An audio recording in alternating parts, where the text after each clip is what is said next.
பிதாசுதன் பரிசுத்தாவியின் பெயராலே ஆமீன். ஆண்டவர் உங்களோடு இருப்பாராக, உம் ஆன்மாவோடும் இருப்பாராக. யோசுவா புத்தகத்தில் இருந்து வாசகம். அதிகாரம் 1, இறைவார்த்தை 9. நான் உனக்கு கட்டளையிடவில்லையா? வீறுகொள், துணிந்து நில், அஞ்சாதே, கவலைப்படாதே. ஏனெனில் உன் கடவுளும் ஆண்டவருமான நான் நீ செல்லும் இடமெல்லாம் உன்னோடு இருப்பேன். ஆண்டவரின் அருள்வாக்கு. இறைவா உமக்கு நன்றி. எங்கள் பரலோக தந்தையே, இயேசு கிறிஸ்துவே, தூயனல் ஆவியே, தகப்பனே, இந்த அருமையான காலை பொழுதிற்காக உமக்கு நன்றி சொல்லி உம்மை துதிக்கிறேன் அப்பா. இந்த காலை பொழுதிலே உமது கிருபையினாலும் பலத்தினாலும் நீர் எங்களை ஆட்கொள்ள எங்களை தேடி வந்திருக்கின்றீர். அதற்காக உமக்கு நன்றி. இரவு நேரத்திலே கண் விழித்து பாதுகாத்ததற்காக உமக்கு ஸ்தோத்திரம். எங்களுடைய தாய் தகப்பனை ஆசீர்வதித்து அதிகாலையிலே அவர்களுடைய திருமுகத்தை தரிசிக்க உதவி செய்து எங்களோடு கூட இருப்பதற்காக உமக்கு நன்றி சுவாமி. தகப்பனே, உமது வார்த்தைகளை எங்களுக்கு கொடுத்து அந்த வார்த்தைகளுக்கு கீழ்ப்படிந்து நடக்க ஒவ்வொரு நாளும் எங்களை பழக்குவிப்பதற்காக உமக்கு நன்றி ஆண்டவரே. நான் உன்னோடு இருப்பேன், உன்னை கைவிட மாட்டேன், கை நெகிழ மாட்டேன் என்றே சொல்லி ஒவ்வொரு நிமிடமும் கை நெகிழாதபடி வீழ்ந்த இடத்திலிருந்து எழுந்து நடக்க உதவி செய்திருப்பதற்காக உம்மை ஸ்தோத்தரிக்கிறேன் சுவாமி. ஆண்டவராகிய இயேசு கிறிஸ்துவே, நீரே உன்னதரும் பெரியவருமாக இருக்கின்றீர். உம்மை தேடி வரக்கூடிய பிள்ளைகளுக்கு நல்லதொரு தகப்பனாக நீர் இருக்கின்றீர். இவ்வளவு நாட்களாக நீர் எங்களை சுமந்து இருக்கின்றீர். அதற்காகவும் உம்மை ஸ்தோத்தரிக்கிறேன் அப்பா. ஆண்டவரே, நீர் எங்களுக்கு தாயாக தகப்பனாக இருக்கின்றீர். உம்மை தவிர எங்களுக்கு இந்த உலகத்தில் நிம்மதி ஒன்றும் கிடையாது சுவாமி. இதுவரை நாங்கள் செய்த வாழ்க்கைகளை நினைத்து பார்க்கின்றோம். அநேக முறை நாங்கள் தவறு செய்திருக்கின்றோம். என் ஆண்டவராகிய இயேசு கிறிஸ்துவை உம்மை வேதனைப்படுத்தி இருக்கின்றோம், உம்மை காயப்படுத்தி இருக்கின்றோம், உம்மை மீண்டும் மீண்டும் சிலுவையில் அறைந்து இருக்கின்றோம். எவ்வளவோ ஆசீர்வாதங்களை பெற்றுக்கொண்ட பிறகும் நன்மை அற்றவர்களாக நல்லதை செய்ய முடியாதபடி எங்களுடைய சுய லாபத்திற்காக வாழக்கூடியவர்களாக இந்த உலகத்தில் வாழ்ந்து கொண்டு இருந்திருக்கின்றோம். அந்த தருணத்திற்காக மன்னிப்பு கேட்டு ஜெபிக்கிறோம் அப்பா. இதோ நீ செல்லும் இடமெல்லாம் ஓடு கூட இருப்பேன் என்றே சொன்னீரே. ஆண்டவரே, இந்நாள் வரை எங்களோடு கூட நீர் இருந்திருக்கின்றீர் அப்பா.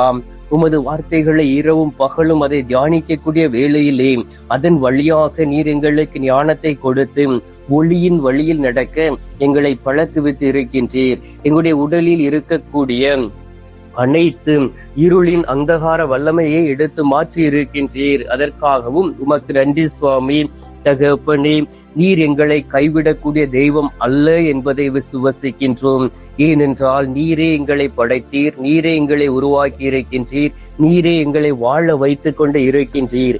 இனி வாழக்கூடிய நாட்களிலும் என் ஆண்டவருடைய சித்தம் என்ன என்பதை அறிந்து புரிந்து கொண்டு நடக்கவும் என் ஆண்டவர் எங்களுக்கு செய்யக்கூடிய ஒவ்வொரு காரியங்களையும் நாங்கள் கருத்தில் கொண்டு நடக்கக்கூடிய பிள்ளைகளாக மாறிவிட வேண்டுமாய் மை நோக்கி செபிக்கிறோம் அப்பா.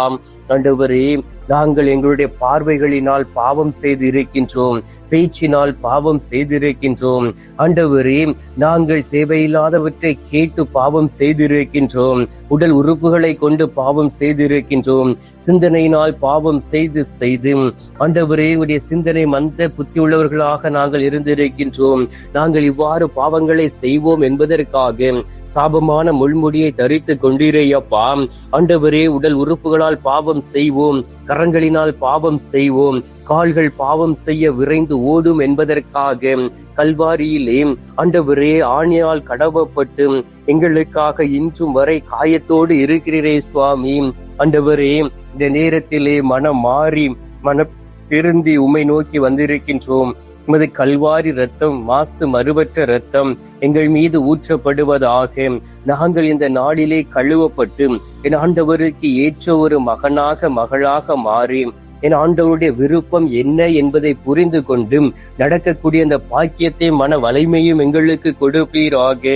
ஆண்டவரே, இதோ உமது பிள்ளைகள் அல்லவா நாங்கள்.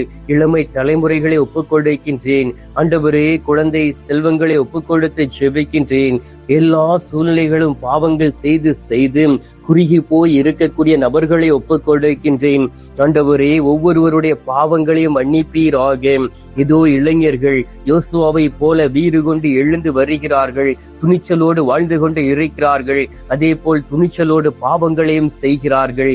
எனவே உம்மிடம் திரும்பி வந்திருக்கக்கூடிய பிள்ளைகள் ஒவ்வொருவரும் ஆசீர்வதிக்கப்படவும், அவர்கள் இந்த நாளிலே என் ஆண்டவருடைய விருப்பத்தை புரிந்து கொண்டு நடக்கவும், என் ஆண்டவருடைய சித்தத்தை முழுமையாக அறிந்து கொண்டு நடக்கக்கூடிய அந்த மன பக்குவத்தையும் தந்துவிட வேண்டுமாய் நோக்கி ஜெபிக்கிறேன் அப்பா.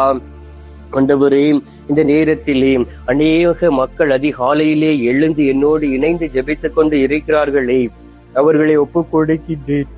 அவர்களுடைய ஜெபங்களை ஒப்புக் கொடுக்கின்றேன், விண்ணப்பங்களை ஒப்புக் கொடுக்கின்றேன், உள்ளத்தின் விருப்பங்களை ஒப்புக் கொடுக்கின்றேன், சோர்வின் ஆவிகளை ஒப்புக் கொடுக்கின்றேன், வேதனையுற்ற ஆவிகளை ஒப்புக் கொடுக்கின்றேன், துக்கமுள்ள ஆவிகளை ஒப்புக் கொடுக்கின்றேன், இழந்து போன நிம்மதியும் சமாதானத்தையும் ஒப்புக் கொடுக்கின்றேன். என்ன கருத்துக்காக ஜெபித்துக் கொண்டு இருக்கிறார்களோ அந்த கருத்துகள் தூபத்தை போல் உமது திரு சமூகத்தில் கடந்து வருவதாக. என் ஆண்டவருடைய அருளையும் ஆசீர்வாதத்தையும் இந்த நாளில் அவர்கள் பெற்றுக்கொள்வார்கள் ஆக. ஆண்டவரே, சில நேரங்களில் நீர் எல்லா ஜபங்களையும் கேட்க தாமதிக்கின்றீர். ஏனென்றால் எல்லோரும் ஒருமித்து கட்டுப்போய்விடக் கூடாது, எல்லோரும் மகிழ்ச்சியாக வாழ வேண்டும் என்பதற்காகவே நீ ஒவ்வொருவரையும் தேடி வந்திருக்கின்றீர். சீராக் 6வது அதிகாரம் 35வது வார்த்தையில் சொன்னதுபடி, கடவுளை பற்றி எல்லா உரைகளுக்கும் செவி சாய்ப்பதில் ஆர்வம் காட்டும், அறிவு கூர்மை கொண்ட பல மொழிகளை கேட்காமல் விட்டு விடாதே என்று. ஆம் தகப்பனே, அறிவு அற்ற சூழ்நிலையில் வாழ்ந்து கொண்டு இருக்கிறபடியினால் எளிதாக பாவத்தில் வீழ்ந்து விடுகின்றோம்.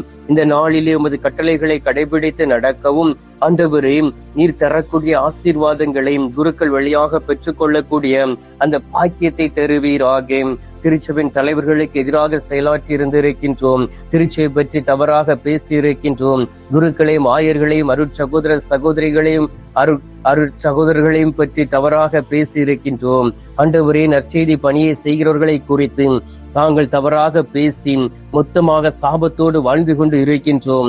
இந்த நேரத்திலே அப்படிப்பட்ட பாவங்களை எடுத்து மாற்றி நாங்களும் இந்த உலகத்தில் மீண்டும் தலை தூக்கி நடக்கவும், இந்த உலகத்தில் வாழ்ந்திருக்கக்கூடிய பாவத்தை வாழ்க்கக்கூடிய பலத்தை கொடுப்பீராக. பாம்பை கண்டு ஓடுவதை போல பாவத்தை கண்டு ஓடக்கூடிய பாக்கியத்தை கொடுப்பீராக. ஏழை எளிய மக்களை ஒப்புக் கொடுக்கின்றேன். இந்த நேரத்திலும் ஒருவேளை உணவிற்கூட வழி இல்லாமல் கஷ்டத்தோடு இருக்கக்கூடிய அன்பு தம்பி தங்கைகளை ஒப்புக் கொடுக்கின்றேன். ஆண்டவரே, நீரே பெரியவரும் உன்னதருமாக இருக்கின்றீர். நீர் ஒவ்வொரு பிள்ளைகளுடைய தேவைகளை சந்தித்திருக்கின்றீர். கற்களுக்கு அடியில் இருக்கக்கூடிய தேரைகளை சந்தித்து உணவு கொடுக்கக்கூடிய தெய்வம். உமது சாயலாக படைக்கப்பட்டு இருக்கக்கூடிய பிள்ளைகளுக்கு எதிராக நீர் செயல்பட மாட்டீர். பிள்ளைகள் ஒவ்வொருவரையும் ஆசீர்வதியும் பலப்படுத்தும், அவர்களுடைய பலவீனங்களை எடுத்து மாற்றும். ஆண்டவருடைய அருளும் கிருபையும் கூட கடந்து வருவதாக. நோய்வாய்ப்பட்டு இருக்கக்கூடிய பிள்ளைகளை ஒப்புக் கொடுக்கின்றேன். இந்த நேரத்திலும் கூட, ஐயோ, நான் நோய்வாய்ப்பட்டு விட்டேனே, வேதனையோடும் கஷ்டத்தோடும் இருக்கிறேனே, இனி நான் எப்படி வாழ போகிறேன் என்று சொல்லி இந்த உலகத்தில் வாழ்ந்து கொண்டு இருக்கக்கூடிய அன்பு சகோதர சகோதரிகளையும் தம்பிகளையும் தம்பிமார்களையும் ஒப்புக் கொடுக்கின்றேன். மருத்துவ சிகிச்சை பெற்றுக்கொண்டு இருக்கிறவர்களை ஒப்புக் கொடுக்கின்றேன். ஒவ்வொருவரையும் தொட்டு குணமாக்குவீராக. உடலிலே ஒரு அற்புதமும் அடையாளமும் நடந்திட வேண்டுமாய் நோக்கி செபிக்கிறேன் அப்பா. தகப்பனே, இந்த காலை பொழுதிலே நீர் எங்களுடைய ஜெபத்தை கேட்டிருப்பதற்காக உமக்கு நன்றி. ஜெபத்தை கேட்டு பதில் தந்திருப்பதற்காக உமக்கு ஸ்தோத்திரம், ஸ்தோத்திரம், ஸ்தோத்திரம். மீட்பெரும் இரட்சகருமான இயேசுவின் திருக்கரத்தில் ஒப்புக் கொடுத்து எங்கள் தாய் கன்னி மரியாள் வழியாக ஜெபிக்கின்றோம். அன்பு தந்தையே, ஆமீன். பரலோகத்தில் இருக்கிற எங்கள் பிதாவே, உம்முடைய நாமம் அர்ச்சிக்கப்படுவதாக. உமது ராஜ்யம் வருக. உமது சித்தம் பரலோகத்தில் செய்யப்படுவது போல பூலோகத்திலும் செய்யப்படுவதாக. எங்கள் அனுதின உணவை எங்களுக்கு இன்று அளித்தருளும்.